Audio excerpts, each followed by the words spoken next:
여호와의 성소를 더럽히지 말라. 민수기 19장 11절에서 22절 말씀.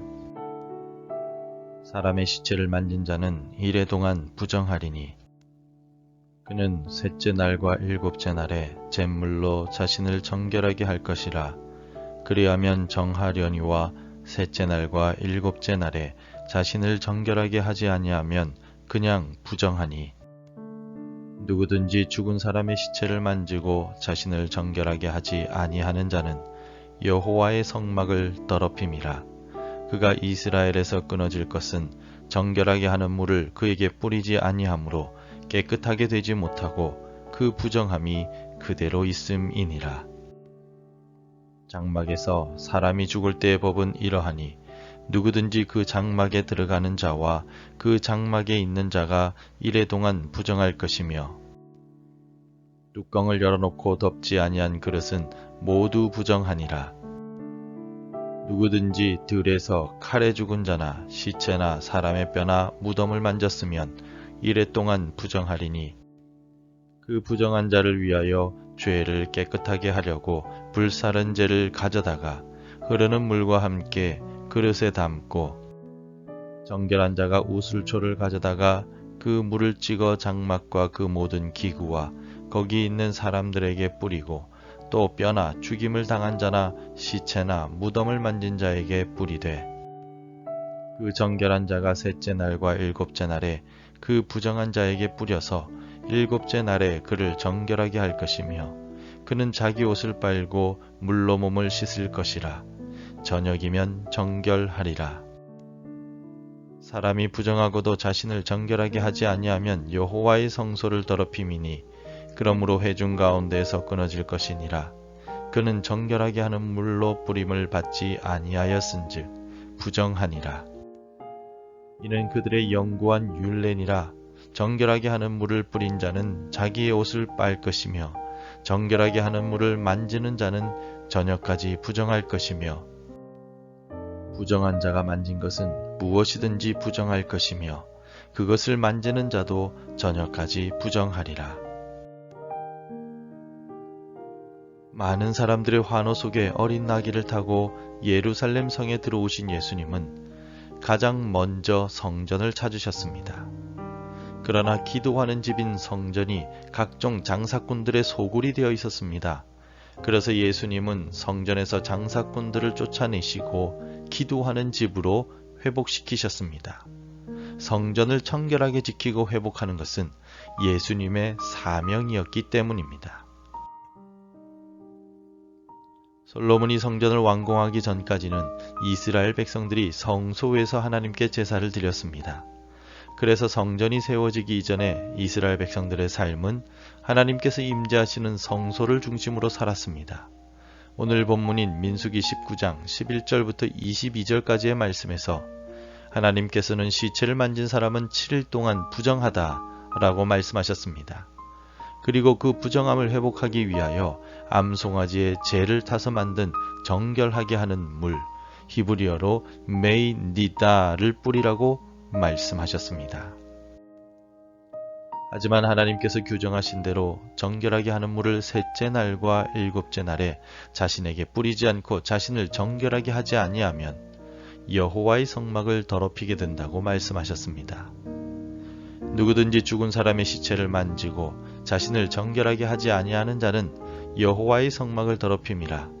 그가 이스라엘에서 끊어질 것은 정결하게 하는 물을 그에게 뿌리지 아니하므로 깨끗하게 되지 못하고 그 부정함이 그대로 있음이니라. 이스라엘 공동체와 함께 하시는 여호와의 성막을 더럽힌다 라는 말은 깨끗하지 못하다, 부정하다, 불결하다라는 의미로 하나님의 영광과 거룩함을 훼손했다는 뜻입니다. 결국 거룩하신 하나님을 모독하는 것과 같은 의미입니다. 하나님의 이름을 망령되게 사용하거나 하나님을 모욕하는 죄의 결과는 영원한 멸망입니다. 오늘 본문에서도 하나님께서는 이스라엘에서 끊어지게 될 것이라고 말씀하셨습니다. 하나님의 영광을 가리거나 하나님의 이름을 모독되게 하지 않기 위함과 동시에 부정해진 자신이 이스라엘 백성들 가운데 멸망을 당하지 않기 위해서는 반드시 정결하게 하는 물을 뿌림으로써 정결하게 되어야 합니다. 그 정결한 자가 셋째 날과 일곱째 날에 그 부정한 자에게 뿌려서 일곱째 날에 그를 정결하게 할 것이며 그는 자기 옷을 빨고 물로 몸을 씻을 것이라. 저녁이면 정결하리라. 하나님께서 정하신 정결 의식을 행할 때 그 사람은 정결함을 입을 수 있습니다. 이 같은 정결 의식을 행하면 당장 눈에 보이는 어떤 변화나 기적이 일어나는 것은 아닙니다.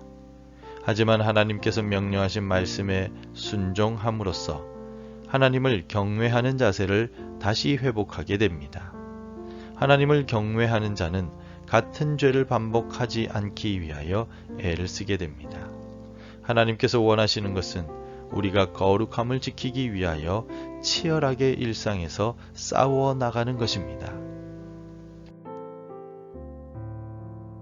하나님께서 정결 의식을 통하여 정결함을 받으라고 하신 이유는 여호와의 성막을 더럽히지 않게 함과 일상 속에서 거룩함을 위해 치열하게 싸워 나가도록 하시기 위함에 있다고 말씀하셨습니다. 또한 22절을 통하여 부정과 죄의 전염성 때문임을 알 수가 있습니다. 부정한 자가 만진 것은 무엇이든지 부정할 것이며 그것을 만지는 자도 저녁까지 부정하리라. 이 말씀은 부정과 죄는 당사자에게만 머물러 있지 않고 그의 주변에 모두 영향을 미친다는 사실을 보여줍니다. 죄인과 가까이 하게 되면 나도 모르게 죄인의 습성과 언행에 영향을 받게 됩니다. 따라서 우리는 죄의 모양까지도 멀리해야만 합니다. 부정과 죄에는 심각한 전염성이 있기 때문입니다. 성도 여러분, 오늘 본문의 말씀 속에서 하나님께서는 부정해지거나 범죄한 사실을 가지고 책망하지 않으셨습니다. 고의로 범죄하지 않은 이상 하나님은 우리가 얼마나 연약한 존재인가를 잘 알고 계시며 죄에 항상 넘어지는 어리석은 존재임을 기억하고 계십니다. 문제는 죄를 깨닫고 부정함을 깨달았음에도 불구하고 회개하거나 정결함을 얻지 않는 교만한 자세가 문제입니다. 따라서 내가 죄를 깨달았다면 반드시 하나님 앞에 엎드려 회개함으로 정결함을 얻으십시오. 그리고 매일의 삶에서 말씀과 기도 가운데 깨어 있어서 스스로를 정결하고 거룩하게 지켜나가기 위해 힘을 쓰십시오. 주님 다시 오실 때 정결함과 거룩함을 지키기 위해 수고한 우리를 축복하시며 칭찬해 주실 것입니다. 기도하겠습니다. 거룩하신 하나님, 우리 안에는 여전히 죄의 심각성을 간과하는 경향이 있음을 고백합니다. 우리 옷에 묻은 더러운 것은 싫어하면서 우리의 몸과 영혼의 죄악은 무시해 왔습니다. 우리의 어리석음을 용서해 주시고 죄를 회개하고 항상 나 자신을 거룩하게 지켜나갈 수 있도록 내 영혼을 깨워 주옵소서. 오늘도 말씀과 기도 속에서 예수님과 동행하길 원합니다. 나의 마음을 붙들어 주옵소서. 예수님의 이름으로 기도드립니다. 아멘. 계속해서 함께 기도해 주시기 바랍니다. 나 자신을 정결하게 지켜나가게 하소서. 세계 선교를 위해 헌신하는 종들을 지켜주소서. 전쟁과 분쟁이 속히 끝나게 하소서.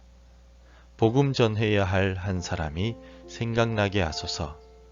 오늘도 말씀대로 살아가며 거룩함의 열매를 맺는 하루가 되시기를 축복합니다.